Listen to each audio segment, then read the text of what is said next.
Welcome to Pod Save America. I'm John Favreau. I'm John Lovett. I'm Tommy Vitor. Today on the show, we have senior editor at the Daily Beast and host of the podcast Girl Friday, Aaron Ryan. We also have the man who played Donald Trump in debate prep, former Hillary Clinton advisor, Philippe Reines. Friend of the pod. Friend of everybody. Before we start, thank you, everyone. Yeah, big thank you to all of our listeners. We started over with a new name for the show, which, even with a name as awesome as Pod Save America, is not easy to do because no one knows where to find you. You have no subscribers. You have nothing. But you guys all told your friends and family about us. Some of you even stole their phones and subscribed for them in a very morally and legally questionable way, which we love. Keep tweeting that at us. We will retweet you. Even more amazing is we begged you guys to leave us 5-star reviews because we're pathetic, and like 3,300 people did so. And that is amazing for the show and our ability to stay at number one on the iTunes rankings, but it also makes me feel like this is a group of people that can get engaged and do some really cool, great stuff in terms of taking political action. So thank you again. I also think you're doing it because you want the show to succeed, and that's for you as much as us. Thank you. Thank you, everyone. I have a role to play here, guys. Yeah, solidarity hour is over. Please rate and review Pod Save America in the iTunes store. Okay. A bunch of other people are engaged in something much more important. The fight to save the Affordable Care Act. Yes. Yesterday, our first stand rallies were held all across the country. It was organized by Bernie Sanders Group, also featured politicians from Kamala Harris, Elizabeth Warren, Tim Kaine, Chris Van Hollen, and you had all these rallies, like hundreds to thousands of people showed up, which is great news. This stuff is working. Yeah. There was a great story yesterday that a crowd of over 100 people showed up at Representative Mike Coffman's constituent meeting. He is a Republican representative out of Colorado, represents Aurora. And he was supposed to have this small constituent meeting with a couple people, and 100 people showed up to complain and yell at him about his plan to repeal the Affordable Care Act. Someone got some great footage of Mike Coffman sneaking out the back door of the meeting before he could meet with everyone. This morning, there was a story in Bloomberg. Representative Richard Hudson of North Carolina said Friday, "There is a lot of angst in our state over an Obamacare repeal." This is a Republican. Here's a quote. "My constituents are freaking out about commercials they're seeing on TV about how they're going to lose health care," he said. It's working. They are feeling this pressure, so that's amazing. Look, preventing these people from repealing Obamacare is going to be very, very hard, but this is like our one lever here. And you know, we learned a lot from the Tea Party, and I think that's a good thing. And we are bringing pressure to bear, and it's making a difference. Yeah. The moral of the story is that members of Congress scare easily. A few dozen people showing up at an event or at their office or calling them makes a big difference. And that's what we learned from 2009 during the Tea Party rallies. You know, at the beginning of that effort, people made fun of it and they called them teabaggers and they dismissed it. And then before you knew it, Fox News had picked up the cause and Glenn Beck was talking about this every day, and there's 1 million or 2 million people on the mall. So these things can grow and become hugely politically impactful if you stick with it. Yeah, and like you said, Lovett, this is going to be really hard, and it's unclear whether we'll succeed or not. But that's no reason not to try and be as loud as possible. Yep. I mean, you gotta fight through the cynicism here on this. It is working. I mean, we don't know what the end result will be, but it is already making a difference, and we're just getting started. Well, it may be making a difference because someone has noticed all these headlines, and his name is Donald Trump. And his night, Google alert is going bananas. Like I said, this is only someone who is affected by what he sees on cable chyrons, and we finally reached the cable chyron status for the Affordable Care Act rallies. So last night he did an interview with Robert Costa of the Washington Post where Trump said his plan will be revealed soon. His plan for Obamacare replacement, it's going to be terrific, and he said it's going to be insurance for everybody, in quotes. He said everyone will have insurance, and there'll be lower deductibles. It'll be cheaper insurance, better deductibles, but it'll be better. That's all he said, basically. So no one knows what this means. No one ever knows. Donald Trump doesn't know what it means. No. But look, if he stays true to what he just said, you basically can't have that kind of Obamacare replacement without it being Obamacare, but just more money spent on the program. Right. And so we're about to see whether Paul Ryan will stomach this or not, or if it's just bullshit. Which that's my guess, but who knows? He's feeling the heat, and it will be very interesting to see where this goes. The one area where I have pray our president-elect succeeds is he says he's going to force drug companies to lower prices and negotiate directly. I hope he bullies the shit out of pharma and all these other drug companies, but he's going to run into a big stumbling block of his own party, which has historically opposed this, and then like the 11 million lobbyists in Washington that are working for these guys. But Godspeed, sir. Yeah, I mean, we've been trying to do this forever. So if he wants to work with Democrats on this, great. Tweet about it. If Paul Ryan wants to just like give up all of his economic conservative principles to support direct negotiation with drug prices, better way. Yeah, Hashtag better way, Paul Ryan. Obamacare with a public option? Okay, sure. Cool. Sure, Donald Trump. Donald Trump brought us that. If Donald Trump wants to add the public option to Obamacare and increase the level of subsidies so more people are covered and call it Trump care, all the power to him. You know what we'll have to do, though? We'll have to be like, pretend we're super angry about it. I won't even be angry. Look, I just want people I want people to survive and have health insurance. We should also be clear, like, this is a flight of fancy. Donald Trump is a liar making it up as he goes. So yeah. I think that we have some more concrete and terrible things coming our way But in this fight. Bottom line here, continue calling him. What? It was funny. Wait, Tommy made a face like I said the wrong thing. I thought I turned my mic off or something. This concrete and terrible things coming our way made me laugh. That's what's happening. So keep calling your congressional office. Also ask when they're holding their town halls and their constituent meetings. Someone had this idea on Twitter yesterday. I thought that was great. And then show up. And, and if these events become really popular and enough people show up, perhaps they'll have to start selling tickets, which they can do with our first sponsor, SeatGeek. Ooh. Wow. What a Guys, we're going to bring you some really great segues to sponsors on Pod Save America. It's going to be a little different than keeping it 1600. Get ready for some crooked capitalism. So SeatGeek. Buying tickets online for sports and for concerts is a confusing process. It has been for a long time. It's a pain. It's hard to find the best deal for the game you want to go to and figure out like what's the best bang for your buck. These older ticket sites want to charge you for all this. SeatGeek is different. They come along, they've created an amazing app and a website that makes it easier for fans to buy and sell tickets. So to get your $20 rebate on tickets, download the SeatGeek app. Go to the settings tab and add a promo code, enter promo code CROOKED, and SeatGeek will send you $20 after you made your first ticket purchase. Download the SeatGeek app. Again, SeatGeek will send you $20 after you've made your first ticket purchase. Download the SeatGeek app and enter promo code CROOKED today. And you better use that code CROOKED, guys. Yeah, please use the CROOKED code. SeatGeek. Okay, so speaking of organizing and protesting, John Lewis, American hero, civil rights legend, congressman from Georgia, was interviewed by Chuck Todd, and he was asked about Donald Trump and working with Donald Trump, and John Lewis said the following: "I don't see this president-elect as a legitimate president. I think the Russians participated in helping this man get elected, and they helped destroy the candidacy of Hillary Clinton. I don't plan to attend the inauguration. It will be the first one that I've missed since I've been in Congress. You cannot be at home with something that you feel that is wrong, is not right." John Lewis and about 10 Congress people are boycotting the inaugural. I think it's gone up since. Has it gone up since then? I think it's probably more. I think it's above 20. We got above 20 now? Okay. So a lot of Democrats or a handful of Democrats, a dozen Democrats are boycotting the inauguration.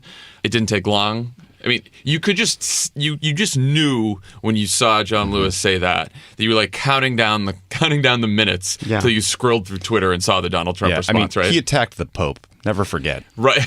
Yeah, exactly. And so, sure enough, Trump tweets, "Congressman John Lewis should spend more time on fixing and helping his district, which is in horrible shape and falling apart, not to mention crime-infested, rather than falsely complaining about the election results.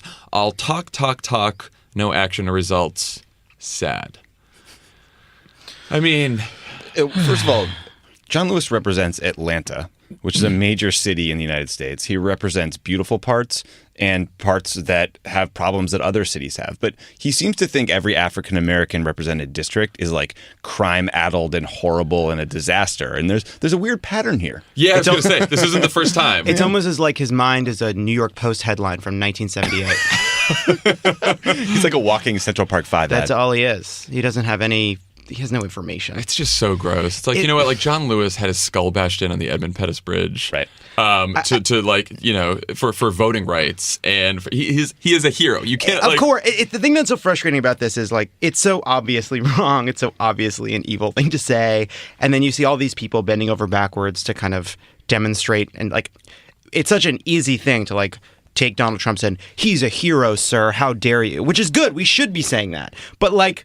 we've done this before. This thing of Donald Trump, picks a fight with somebody beyond reproach, and then everybody kind of rises to the defense of the person who's beyond reproach, and we just kind of do it again. Yeah, I mean, I don't know. No one is immune to criticism, but to tee off like this on someone for expressing their opinion, like, listen, if John Lewis doesn't think the election is legitimate, that's his opinion. But then you have the way they circle the wagons is so bizarre. You had Reince Priebus on ABC This Week saying that it's on Obama to tell his people to, quote, grow up and respect the results of the election, which is like such an absurd response. Maybe it's on your president to grow the fuck up and to stop tweeting about SNL every time he gets pissed off about it. Well, this is the thing. First of all, we're going to get Tommy to say Reince at some point. Like, it's going to happen. Second... No, I won't. Second, look, we can do this thing where Donald Trump says something repellent and everybody kind of piles on, or we can ask ourselves why he pays no price and views it as positive for him. And really, the people that are responsible for that are Reince Priebus, Sean Spicer, the people that are around him directly,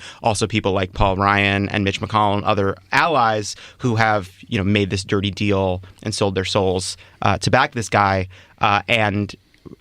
When Donald Trump spouts off like this, we can make fun of him and criticize him, but he just is shameless and valueless, so it doesn't really matter. It's about the people that are enabling him. That's all. Although I do think, someone from the LA Times tweeted that, John Lewis knew exactly what he was doing. He's protested his whole life. And when you say something like this, you get people...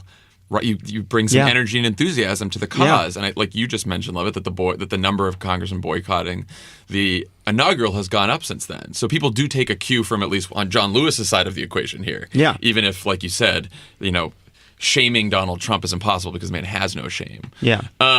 So our friend David Axelrod was asked about this, and he said, "I'm not comfortable with Lewis calling Trump illegitimate," adding, "The greatest triumph for Russia would be to legitimate their charges about our democracy. I worried about our institutions. I worry that we're in this mad cycle of destruction. I understand the outrage, but where is this all going?" So I understand on one side, this is a time to protect institutions, particularly because Donald Trump does not care about them that much and has seemed to he's broken so many norms and not cared about institutions. But at the same time, I don't know, desperate times. Well, look. First, to not point out the fact that Russia influenced our election doesn't change that fact, right? It has the order of events backwards.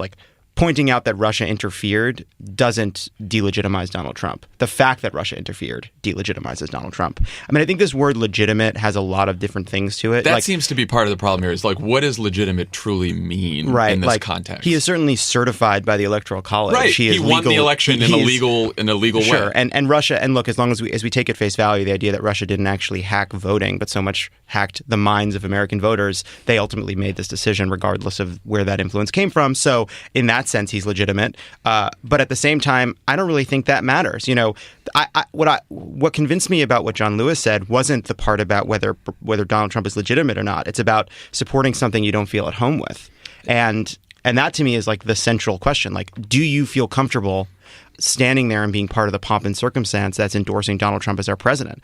I don't know that I'd want to attend that as a member of Congress and say that I am supporting this person as my president. I don't know. I don't know. It's a hard decision. I don't want to get to a point where people are boycotting an inauguration because they disagree with someone's position on health care.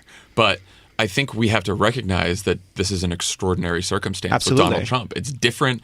It's back to the, we were all annoyed because it was used to death and cliche, don't normalize this. This isn't normal. But it's really not. Right. And so I think a response that says, I'm not going to go to that inaugural is warranted. Hamilton Nolan was a writer for Gawker. He wrote a very short, very strong piece in Deadspin.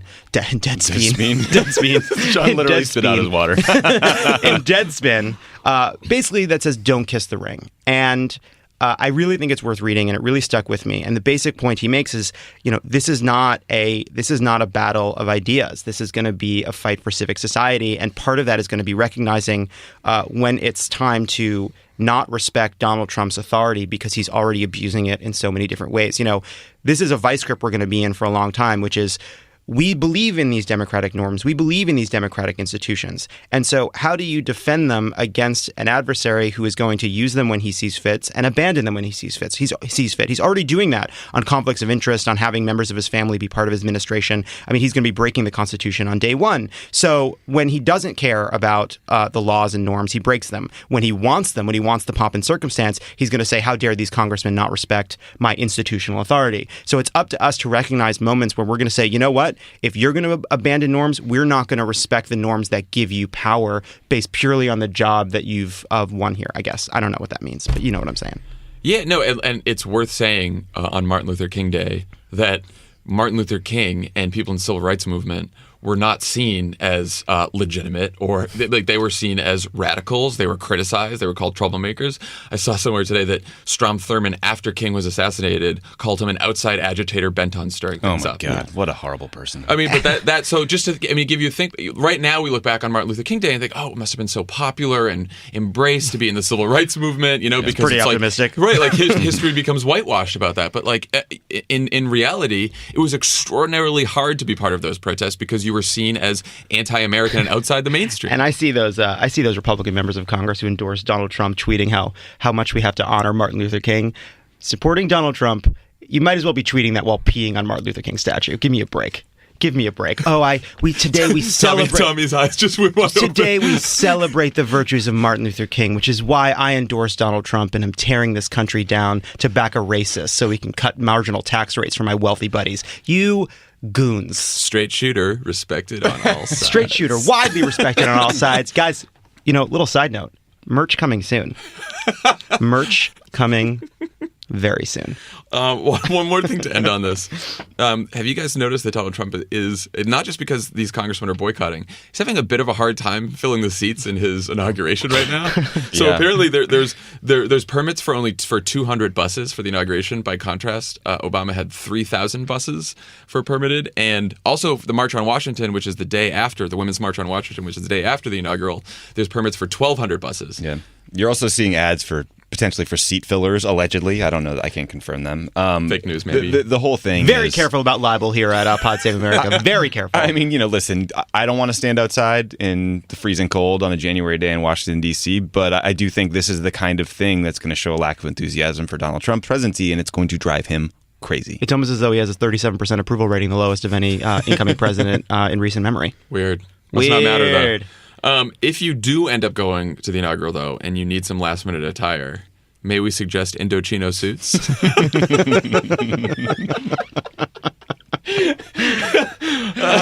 These are great. Let's come back to these. Okay, let's go to Russia.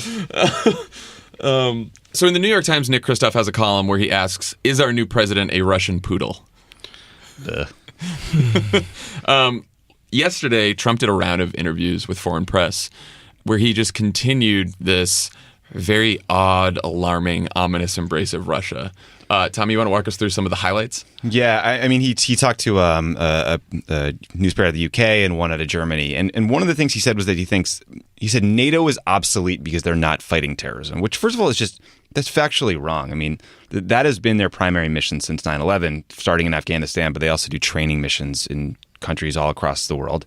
But, that kind of comment, which he's made during the campaign, is scaring the shit out of our European allies because NATO was founded in 1949 as a bulwark against Soviet aggression. And I think it's easy for us, with the benefit of two big oceans surrounding our country and keeping us away from Russia, to forget about that threat. But if you're in Latvia or Ukraine or Poland or Finland, you're very worried about Russian aggression. And so, when you combine that with his comments of cheerleading Brexit and the breakup of the EU, and then he started talking about giving Russia sanctions relief for arms control reductions, it's a very weird comment because arms control treaties are usually negotiated in a reciprocal fashion, meaning like you reduce your stockpile of nuclear weapons, Russia, and we'll reduce ours, the United States.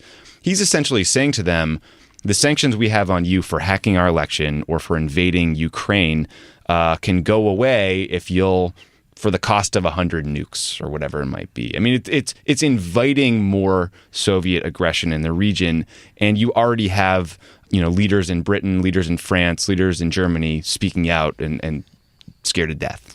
Can we do a quick, Tommy, why Putin's awful? I feel like sometimes this gets lost. It's like, we're worried about Russia. Why is he embracing Russia? And some people might say, well, why isn't it an okay thing to have better relations with Russia? Like, what's so bad about them, Yeah, I mean, look, it's not a bad thing to have better relations with Russia. It's something President Obama tried to do. A number of presidents have tried to do, sort of reset relations. But I think we need to do it in a way where we're not selling out our allies in Europe, or sort of creating these deals that sound good in theory but in practice don't mean anything. For example, it would be great if we had more support from the Russians in terms of dealing with ISIS. But I don't think that we want to just give them carte blanche to go after ISIS in Syria in a reckless fashion, totally indiscriminate, without any regard for civilian casualties, the way they've done in places like Chechnya and others, because that leads to helps ISIS recruit, and I think in the long term it will be bad for us. So there's places where we can align strategically, but they view us as a threat, and Russia and Putin believe that by diminishing the U.S., he can prop up Russia. And Putin's an autocratic thug, right? That. I mean, he murders he kills his opponents. He kills. They go after journalists. They've cracked down on human rights. I mean, the values are not aligned here, and he's we need helped to Bashar al-Assad commit a near genocide in Syria, right? Yeah, and Trump kind of brushed past that in one of the interviews. He's like, "Yeah, I mean, what he's done in Aleppo is terrible." It's like, well, he's not talking about any sort of consequences for that, or he's never criticized him. Right? He's criticized SNL like 11 times on Twitter, but he's never said a word about Putin.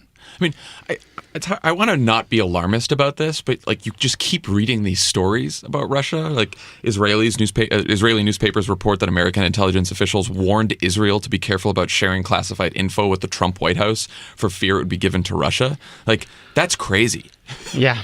I mean, and then there's the potential. We learned of the potential FBI investigation into contacts between the Trump campaign and Moscow. We know that the FBI sought a FISA warrant to look at phone calls between the Trump campaign and Russia. I mean, back to the legitimacy conversation. I still believe if there is an investigation that finds that people on the Trump campaign were in touch with Russian counterparts during the campaign and knew of the hacking, I mean, that's Watergate. That's worse than Watergate. That's helping a foreign adversary, steal information. It's illegal. Commit espionage. Imagine what Paul Ryan and the congressional Republicans would be doing if this were the Democrat, with these kind of close ties to Russia, behaving as if you're compromised by Russia. There would be impeachment hearings right now. So again, we're back into this place where all this new stuff that's coming out, all these interviews Trump is giving, all these things Trump is saying, they are the logical conclusion of what he's been saying for basically 6 months. It is now the concrete and terrible version because he's about to become our chief policymaker. Again, when Trump is behaving as though he is under the thumb of a foreign despot, we have to ask ourselves, why is he paying no political price for it? And the reason he is not is because Paul Ryan wants to cut the top marginal tax rate, and he has sold out our country to do it. And we have to keep the pressure on the people that are enabling this devious and despicable man to say these things with impunity. Who may have slightly more shame than Donald Trump. Right. There are still people who have shame. Members of his cabinet will have shame. Members of the Congress will have shame. I believe that Reince Priebus has successfully killed the part of himself that experiences shame. I think that it finally happened somewhere sort of right before Christmas. He killed it dead. But otherwise, they still got some shame over there. Listen, he said, he sort of played footsie with Putin for a while, and we've criticized him for that. But, now you're sort of seeing it play out into what that means in policy terms. And the fact that, Putin is managing to divide us from our European allies because of these comments from Trump about NATO and about sanctions relief, it's a huge problem. And it's just antithetical to decades of foreign policy thinking. I don't want to say thinking because it sounds like conventional wisdom, but you have Jim Mattis going up there testifying, who's going to be Donald Trump's Secretary of Defense, and he says NATO is central to our defense. I mean, this is seen as an essential, most successful alliance of all time, and I don't understand why he thinks otherwise. On the other hand, the last time Russia and the U.S. allied and then marched on Berlin kind of worked out well for us. Man, we won that one. I can't. I'm not even going there. Little humor. Dive in. Little World War II humor. Okay. When we come back, we will have senior editor at the Daily Beast and the host of Girl Friday podcast, Aaron Ryan. Hey guys, thanks for listening to our show, Pod Save America. Don't forget to check out our website, getcrookedmedia.com. All kinds of good content. We'll also be coming out with more podcasts, more shows, more everything. More everything. More everything. Please also follow us on Twitter at PodSaveAmerica, at Crooked Media, at John Favs, at John Lovett, at TVTor08, and at Dan Pfeiffer. I should probably get that at Tommy Vitor someday, huh? Do it. Bye. With us today, we have the senior editor at the Daily Beast and host of the podcast Girl Friday, Erin Gloria Ryan. Erin, welcome. Hi, thanks so much for having me, guys. Thanks for coming on. So we have a question. We like to start off our conversations, which is, how you feeling? Trump is president. How's it treating you? I tweeted this yesterday, and I realized that it was articulating something I've been thinking a lot. Almost every time I make a decision, it's a decision between an activity that will make me infuriated or will calm me down. And it's been that way since November 9th. So you've been off Twitter for a while then? I'm trying to lean into the pain because I feel as though we have to pay attention to what's going on even more than ever. But I also feel like I'm going crazy, and I need to step back and take a deep breath every once in a while. Now, you dropped acid and went to CES. What was more surreal, that experience or our current political situation? How is that analogous to this current? It actually made more sense than almost anything that has happened in the last couple months. I had never done that before. I'd never done any hallucinogens or psychedelic drugs or at all. So that was a really strange and singular experience. It ended up being very pleasant. I wouldn't ever advocate for people to do drugs like that. Nor would the show, for legal reasons. Nor would we at the show. I just want to say that for legal reasons. Yeah, maybe don't of the do show. it. I really think I threaded the needle and got lucky with that specific experience. It was one thing that I liked about that was that a show that's a consumer electronics show has this sort of endearing optimism to it in the light of what's happening on our national and international politics.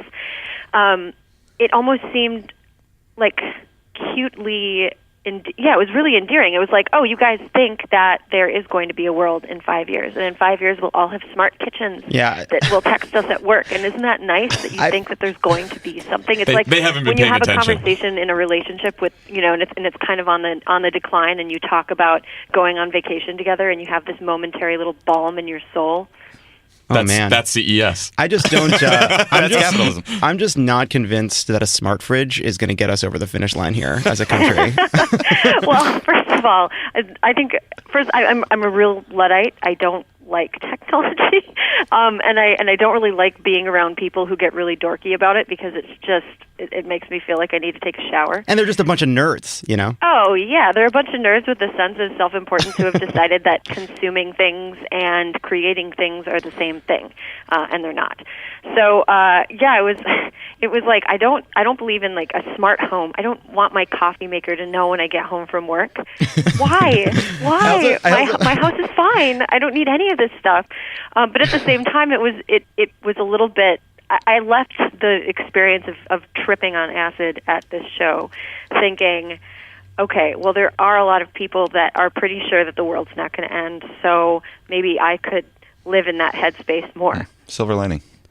Yeah, I also just we're all reading about Compromat every day, and then Amazon and Google are like, here, bug your own home. Okay, Google.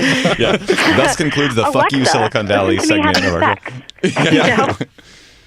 So we wanted to get your thoughts on the Trump administration considering evicting the press corps from the West Wing. Yeah, I'll walk everybody through. So when you guys see, to our listeners at home, when you see President Obama speaking in the briefing room or the press secretary, what people don't necessarily understand is the other side of that wall is actually an office space. That's actually where my office was. It's called Lower Press. And then the reporters can walk through a door all day long to go into Lower Press, to go up to Upper Press and see the press secretary. They bump into senior officials. They see people coming and going from the West Wing. It's a great way to sort of keep an eye on the place. The Trump people are talking about moving the press corps out of the West Wing into the EEOB, which is an adjacent but separate building, which would, the spin on it is it would allow more reporters into the press briefing room. That doesn't mean those people are going to get a question. It just means they're in the room. But in practice, it will severely limit their access to the White House staff and their sort of ability to get a read on the building when something happens. So we're just wondering, do you have a strategy that you're taking to covering this White House, or that you would recommend to reporters who are starting on Friday? Oh my gosh, I would be the wrong person to ask about this because the way that I cover things is mostly I take a step back and I make fun of it until it hurts a little less. That's good. But I think what is really interesting about this new administration, and we saw it in his press conference last week, which was just crazy. It was like Ringling Brothers' last circus. It was during his press conference, he had his tax attorney go up and explain in extremely vague and not specific terms how it wasn't possible for him to totally divest and to disentangle himself from his potential conflicts of interest. But she used these words. So I used to work in financial services before I was a writer. And, I don't really think about it very much anymore, but she used words that somebody uses when they just assume that the audience is stupid and not going to understand anything that they're saying. It's like getting in an argument with a person who's taken a 1 year of philosophy and assumes that you know less than them. I noticed that, like, in the spin on moving the press room to this other building, like you mentioned, the spin has been, this will give more people access. This will give more people access. And it depends on people being ignorant, which is why I've been thinking lately about how important it is for people to pay more attention, even though it hurts. Because the only way that lie is effective is if you don't know that the previous arrangement gives people more access and awareness of what's going on. Mm-hmm. The way that works, the way that line works, is if the general public doesn't know that that's the case. Well, and of course, Spicer, Sean Spicer's comment was, well, we just want additional capacity to accommodate members of the media, including talk radio, bloggers, and others, because there's so many people who want. Yes. Yeah, we need birth certificate radio needs a seat in the briefing room. There's not enough stupid people here. We need to make room for everybody. It's a big tent. Are you going to get credentialed now? Do you think you're going to be part of this new crowd? I applied for credentials, but I would honestly rather drop acid in Las Vegas every single weekend than spend more time than I need to in the Trump White House. Is that much different, do we think? I don't know. Maybe. It depends on where Peter Thiel is. That's true. Oh, my gosh. That's a little bit of a sore spot for me since I came up through Gawker.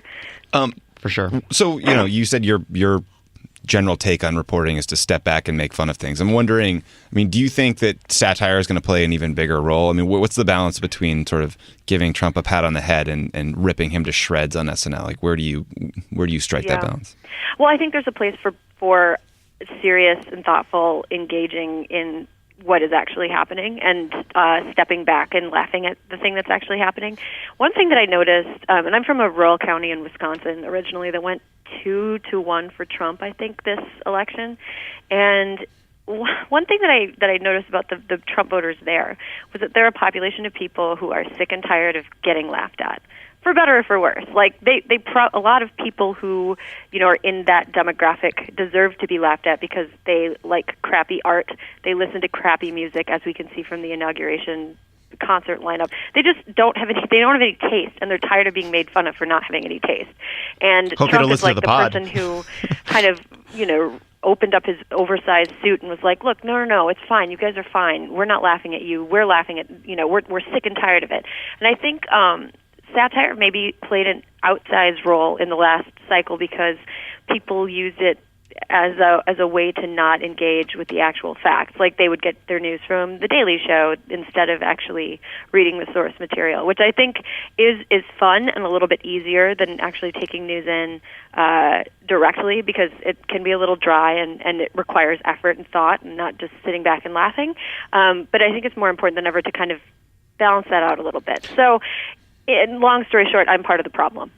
Well, no, but I think I don't think you are. But also, I think that I feel like there's I think satire. I think you're right in sort of your critique of the way satire has been sort of treating our politics. But I don't think it's the fault of of the approach of let's make fun of what's broken in the news. I think that there's this sort of liberal thing that's going on right now that's about what we're making fun of is that people just don't get the real facts. Like they just don't get what's really going on.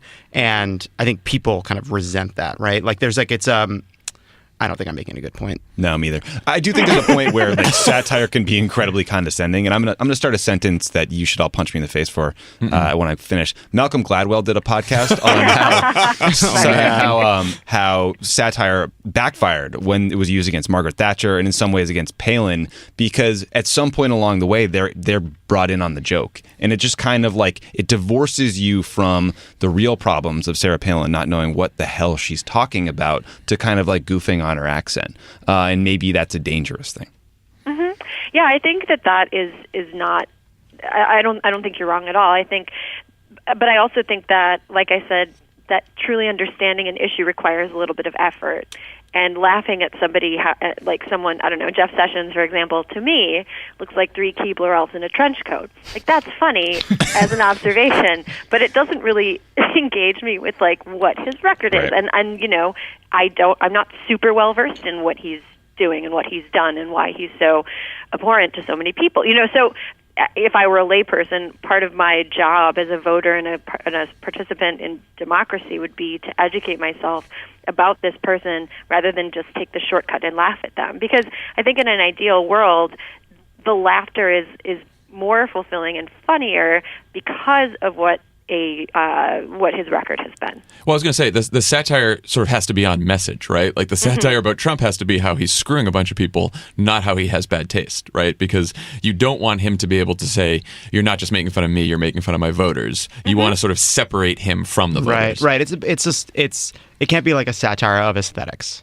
which is like too often what it is. Yeah, no, I agree, but also that's the easiest thing, and I think people are a little bit lazy sometimes, and that's a shame. So you said that you've been trying to strike the balance between paying attention too much and then ignoring it all so that you don't freak out. Where have you sort of landed on that? Have you, what's your regimen? I sort of have to do it, you know, like when you have a knee injury and you have to alternate, some people say alternate hot and cold. I have to do that. I can't really go halfway one way or another. So, you know, I will go to the gym and listen to Meet the Press as I run. Ugh, that sounds awful. I know. You But live in Washington? it's Can't run nice. fast I get enough. all my horribleness in one place. So Right, smart. I'll do that, and then, you know, I'll go home and I'll watch Rick and Morty for 6 hours. And not at all look at Twitter. So that's sort of the way that I've been handling it. It's like, you know, a few hours on, a few hours off, a few hours on, a few hours off. And I've been reading a lot of fiction, although Don DeLillo is maybe not the best choice. But I have been reading a lot of fiction. So when I'm not reading the news or not trying to catch up on the news, I'm trying to take in the beauty of things that aren't of and related to Donald Trump. I also like at dinner now, when like with friends, if like Donald Trump comes up, it's like, hey, you know, we don't need to talk about Donald Trump. Next. Like we can have like a discipline of some other conversations. I know. How's your when I was family? home over Christmas, my dad, because, you know, my family, they're not in the media, and my father just kept wanting to talk to me about, you know, the election and how upset he was about it. And I finally had to say, like, Dad, I can't do this. Like, you're ruining Christmas. I can't talk about this anymore.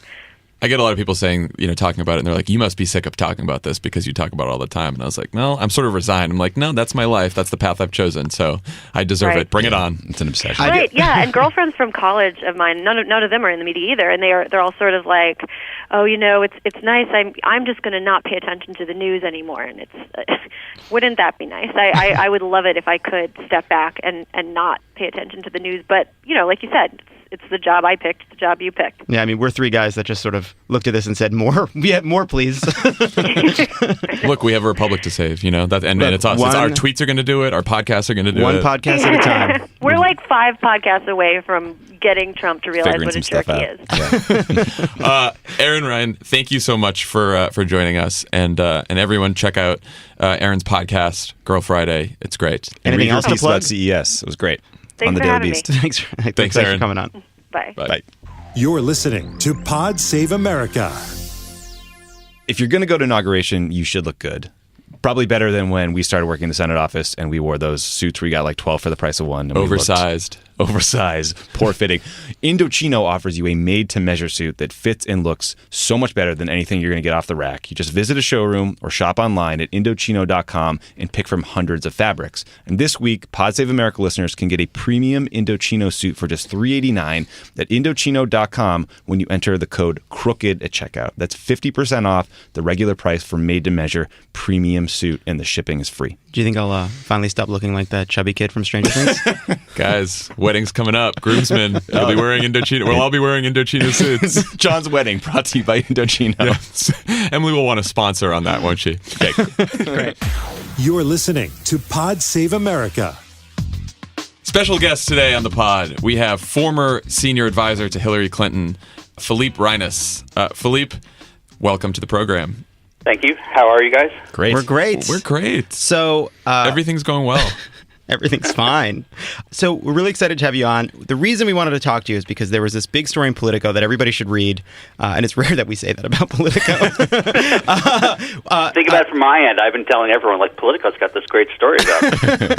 But it's a long piece looking at Philippe's experience playing Donald Trump in debate prep, and everybody should read it because it's It's called The Man fascinating. Who Became Donald Trump, Annie Carney in Politico. And we were excited to talk to you. I was excited to talk to you because, you know, Philippe, we've known each other for a long time, and there's been a lot written about you, but I don't think anyone has ever to this moment really captured how obsessive you get about things.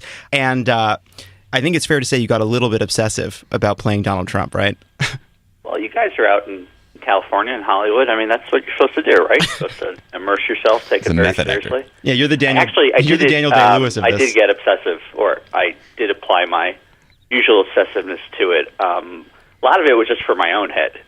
I mean, it's not like if I didn't wear knee pads to hold my legs straight, she would have said, he doesn't look like Donald Trump. But it was just a good reminder for me that it was sort of a constant, you know, remember the role I was playing. So, Philippe, I mean, I sat in you and I used to work together very closely when you were spokesman of the State Department and I was at the NSC. And I remember going to do a lot of interview preps with you and Hillary Clinton. And it seemed like your primary job was to piss her off as much as possible during the practice so that it didn't happen in the main event. Was that kind of your goal here during debate prep? Yeah, I mean, I don't know if it worked, but it was a lot of fun. I mean, that was my goal in life, was just to antagonize her. You know, if it had a great byproduct of, you know, my job getting done while I was at it. I think, look, we've all worked for principals. We've all worked for people who, you know, every word they say is really pulled apart. You don't want them blurting everything on the tip of their tongue out in an interview or in a debate, or even in a meeting, in a conversation in their office. They have staff, they have people like us, oftentimes, to say what they can only say to us, to get it off their chest, and frankly, just to talk things out so they can, you know, they can work through in their own head where they are on something. And I think that was the process. Look, you guys know, you've all been on debate preps, and you know, a lot of the same people in the same team. You know, hers was run by Ron Klain and Karen Dunn, who did President Obama's in 2012 too. They're just remarkable. I've They're the known both best. for a long time. The but best. seeing them in this context was just actually unbelievable. They're scary smart. They run a great process, and honestly, you know, things didn't exactly go as planned, but not because of the debates. The debates hopefully will stand out as well. What was the Stand out. No one's going to remember them. No, I mean, look, she won 3 debates. I mean, it, you know, in the end, it's a small comfort, but still it happened. Philippe? What was the process? Now, in hindsight, I think with a lot of things, but had she won, I think there would have been an element of the debates having sealed the deal. Oh yeah. And it would have been a big part of it would have been because people had a good shot of seeing her, and all the psychobabble of who is she? We don't get to see her. She's this. She's that. So it not only would have been just very rewarding, it would have been a very, I think, sort of important way for her to have won. And they were good opportunities, and you know, it was all for naught. Philippe, what was the process of getting inside Donald Trump's head? What did you do, and how fucked up did it make you for after it was all said and done? I did what I do best, which was watch an inordinate amount of television.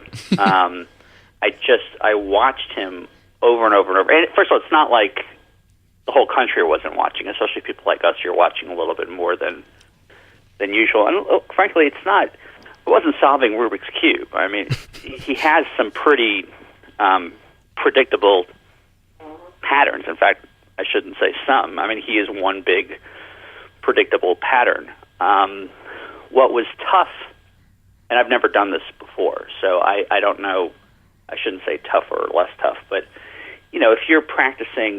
if you're running debate prep with President Obama in 2012 and someone's pretending to be Candy Crowley and saying, okay, Mr. President, Governor Romney, we're now going to talk about Medicare, you then have a fakey exchange for 15 minutes about Medicare. There's one great snippet that to me really summed him up from the debates and the primaries, where he got pressed on Social Security 3 times, and the way he got out of it on the third time was that he, within 17 seconds, went from Social Security to Kim Jong-un. And Obvious. It's not helpful to do that in a practice setting.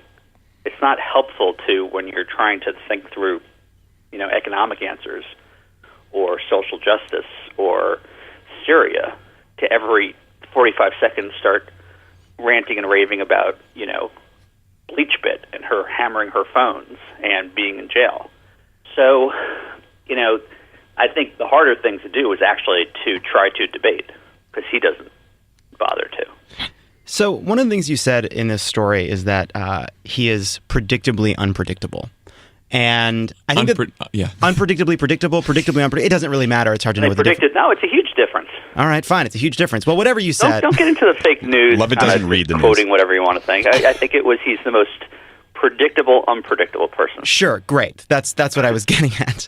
I think that's something people have come to a lot, which is that in hindsight, after he says something, you sort of realize, oh, that's obviously what he would say to protect his ego, to kind of defend his narcissism. But in the moment, it's really hard to figure out what he's going to do. So how did you wrap your head around that problem of this predictably unpredictable person? That's a good question. Well, I don't think I had to go much further than what you just described, because the first thing is always, about him.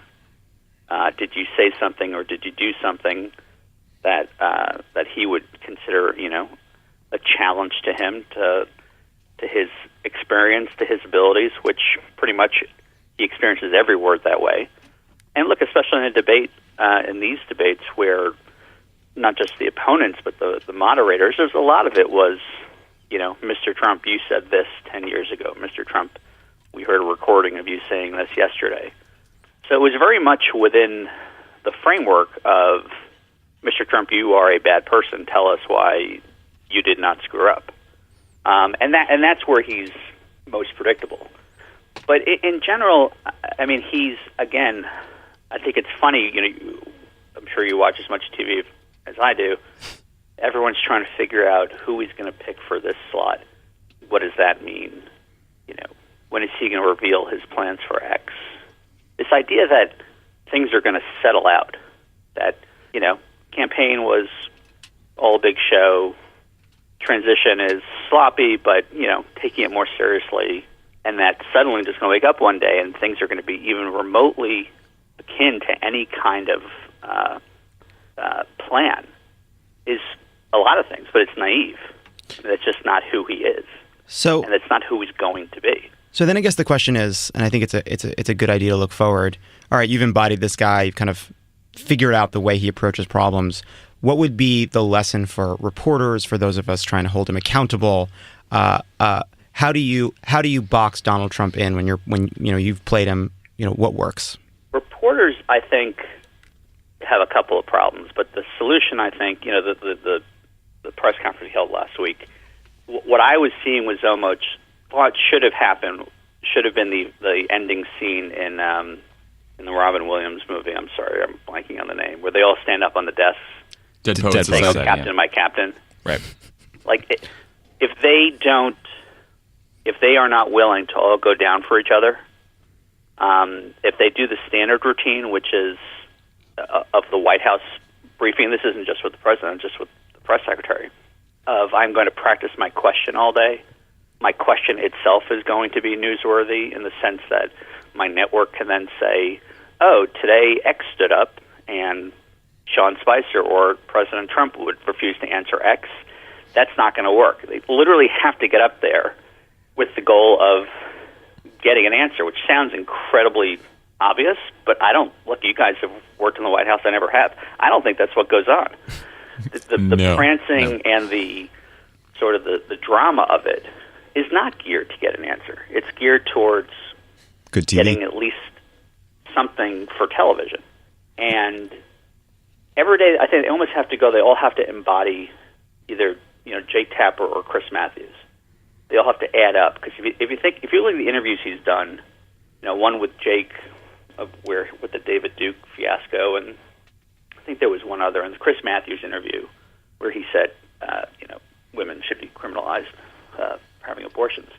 Those are two people who just are relentless, and they're not. The media together is not going to have a lot of opportunities like that. He's not going to subject himself to difficult interviews where he's asked something 6-7 times. They have to become one giant Jake Tapper at these press conferences. That sounds like a scary version of Ghostbusters. But you're right. I thought that with the last press conference, like, no more multi-part questions. Yeah. No, like, what do you think about this? Where you ask him to play the pundit. Like, it has to be direct questions that are yes, no, or that force him to an answer. Yeah, and it has to be. And look, in fairness to him, anyone you ask multiple part questions to is going to nab which part of it they want. Right. Right. I mean, a lot of what he's doing is not anything our bosses haven't done. The length to which he's doing it and the shamelessness with it. But, there are days, and I can't think of one, but there are days where the event of the day has been so overwhelming that you could go to each of the 49 questions in the White House press briefing room, and it would be the same topic. That's almost how I think they have to approach it. Mm-hmm. Because this whole thing, any given day, I mean, here's a good example. You think a week from now, everything's going to be settled in, there's only going to be one horrible thing going on a day. He's not going to still have his taxes on release. He's not going to still have X. There's always going to be 3, 4, 5 things to latch onto in the course of a day, and that's always going to benefit him. And I don't know why I keep saying him, because 90% of this is going to be Spicer. But yeah, I think Sean Spicer's in for a couple of rough briefings, which is very good. Yeah, he seems to be a bit of a sore winner. Yeah, he doesn't seem to be growing in the role yet. Yeah. Philippe, thank you so much for joining us, and everyone go read The Man Who Became Donald Trump in Politico to get more of this feel for what it was like to play Donald Trump by Philippe. Thanks, Philippe. Thank you for having me, guys. I'm going to go yell at someone about something they didn't do. Okay, great. Perfect. That's our show for today. Thank you to Erin Gloria Ryan and Philippe Reines for joining us, and we'll talk to you on Thursday, and see you later.